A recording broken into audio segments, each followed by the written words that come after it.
참 예수님, 네, 지난주에 주님 세례주기를 이제 기점으로 해서 우리는 교회는 연중식으로 돌아오게 됩니다. 그래서 전례력 안에서 이런 색깔도 녹색으로 돌아오게 되고요. 모든 것이 그냥 어찌 보면 이 일반적인 정상적인 그러한 모습으로 다 돌아오게 됐죠. 그리고 오늘 복음에서는 세례자 요한이 예수님을 증언하는 그런 장면이 나오게 돼요. 그래서 예수님께서 지나가는 것을 보시고 하느님의 어린 양이시다 하고 그렇게 외치죠. 그런데 오늘 복음에서 조금 특이한 부분에 한번 주목을 해보고 싶어요. 세례자 요한이 그렇게 이야기를 해요. 나도 그분을 알지 못하였다 하고 증언을 합니다. 이 나도 그분을 알지 못하였다 하는 이 부분이 사실 두 번이나 이렇게 세례자 요한의 입에서 이제 강조돼서 나오거든요.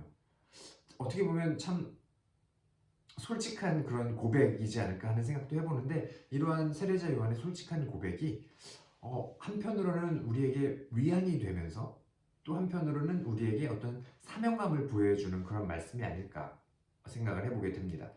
왜냐하면 첫 번째는 세례자 요한은 예수님의 사촌이었고요. 그리고 예수님께서 성모 마리아의 태중에 계실 때 이렇게 방문을 했을 때 엘리자베스 뱃속에서 기뻐 뛰놀았던 그 아기가 바로 세례자 요한이었죠. 그런 여러 가지 이런 정황상 봤을 때 당연히 예수님에 대해서 알 거라고 우리가 생각할 수 있는 그런 세례자 요한마저도 나도 전에는 그분을 알지 못하였다 하고 그렇게 고백을 해요.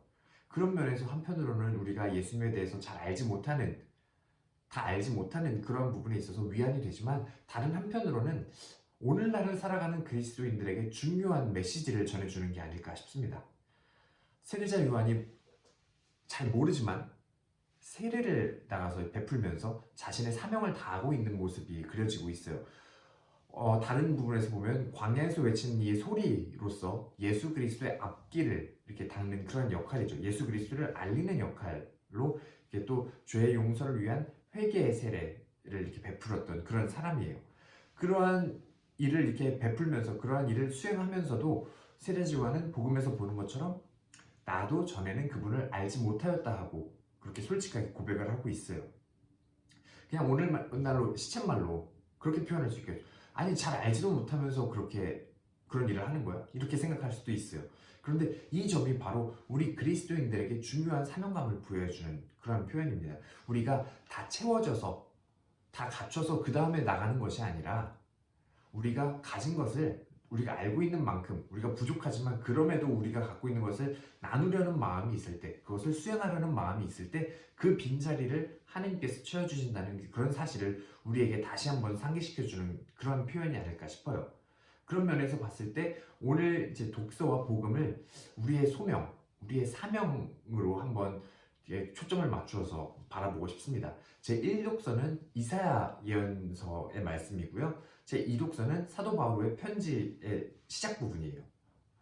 근데 제 1독서를 이렇게 보면 하나님께서 이사야 예언자를 통해서 이스라엘 백성을 모든 민족들을 위한 빛으로 세운다라는 것을 이렇게 선포하시는 그런 내용이거든요. 그 당시 정세를 봤을 때 이스라엘 백성은 정말 보잘것없는 그러한 소수 민족에 불과했죠. 그런데 그럼에도 불구하고 하나님께서 선택하시니 모든 민족들의 빛으로 거듭나게 되는 그런 모습을 선포하는 것이 오늘 제 1독서의 말씀입니다. 그리고 제 2독서를 보면 사도 바울가 서간에 다른 서간에서도 다 마찬가지예요. 자신의 어떤 신원을 밝히듯이, 오히려 강조하듯이 그렇게 말하고 있어요. 예수 그리스도의 사도가 된 사도 바울과 누구누구가 어디 공동체에게 인사합니다. 이런 표현이 늘 같이 붙거든요. 이제 약간 시그니처처럼 사도 바울의 그런 인사말인데, 이것이 두 가지 의미로 해석을 될 수가 있어요. 첫 번째는 그 당시에 이제 사도 바울가 전에 이제 박해자였다는 그러한 인식 때문에 사람들에게 더 그런 것들을 이제 강조하기 위한 의미로도 사용이 될 수가 있고요. 또 하나는 그렇게 사도 바울가 예수 그리스도의 교회를 박해하던 사람이었지만 예수 그리스도의 부르심을 받자 그 한 사람이 어떻게 변화하게 되는지를 보여주는 그런 표현이 아닐까 싶어요. 박해자였지만 그분께서 부르시니, 그분의 부르심에 응답하고 나니 그분의 사도인 것을 자랑스럽게 고백할 수 있는 그런 사람이 되었다는 거죠.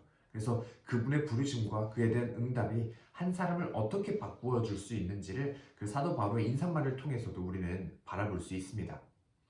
그런 의미에서 봤을 때 우리가 그리스도인으로서 오늘날을 이렇게 세상을 살아가면서 또는 교회 안에서 공동체 안에서 이렇게 생활을 하면서 내가 어떠한 일을 할 수 있을지, 내가 어떠한 부르심을 받았는지를 다시 한번 생각해 볼 수 있는 그런 한 주가 되셨으면 좋겠어요.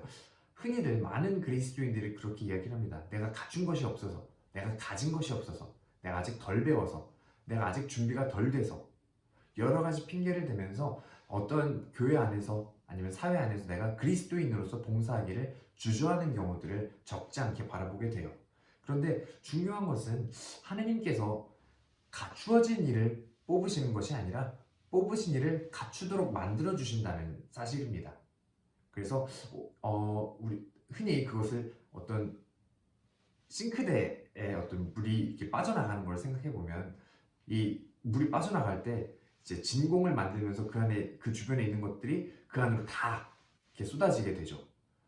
하나님의 은총도 마찬가지인 것 같아요. 우리가 내가 가진 것을 적다고 생각되지만 그것을 더 베풀 때 내가 가졌다고 생각하고 이 가진 것마저 다 베풀 때 그 빈자리를 하나님께서 더 채워주신다는 거죠.